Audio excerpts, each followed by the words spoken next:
Hello, and welcome to Module 2, which is Grounding Ourselves in MTSS. My name is Kevin Schlomer. I'm from Heartland AEA, and we're very excited that you're here with us today as you are continuing your work with your building leadership team to build an MTSS system that supports the needs of all students and enables teachers to work together collaboratively and efficiently as they continue to meet the needs of all their students. We're going to accomplish several module objectives together today. One of the first things we're going to do is talk about what is MTSS. You know, MTSS remains fairly consistent across the research as far as the principles and the concepts that make it up, but every state has slightly different nuances in how it's implemented and defined. And so we're going to take a look at specifically what Iowa's definition and guiding principles are in order to help you understand the context within your own school, and you can take the MTSS research and apply it to that vision and that understanding. We're also going to take a look at an MTSS map, which is a very helpful document that allows you to visually show all of the components of an MTSS system and determine how you progress through those components throughout the year.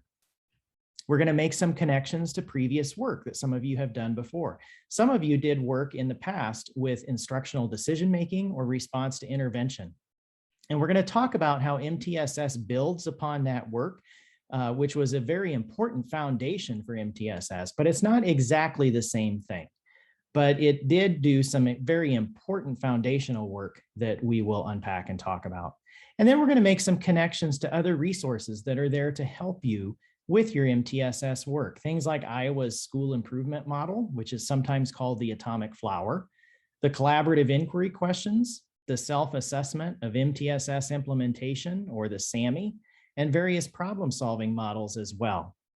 And we're going to help you understand how MTSS is not something new that lives by itself, but it really should be the framework. It should be the umbrella that everything else that your school does falls underneath. It involves academics as well as social, emotional, behavioral, mental health. So it's really a comprehensive framework and structure for looking at how we can use all of the resources we have within our building to efficiently meet the needs of all students. So we'll begin with this module, which is really unpacking what are the foundational components of MTSS that you need to know, and then we'll build from there. If we can support you in any way, please feel free to reach out. We're glad to do whatever we can to support this important work with your building as you strive to meet the needs of all students. Good luck as you progress through Module 2, and we'll be back to see you again at the beginning of Module 3.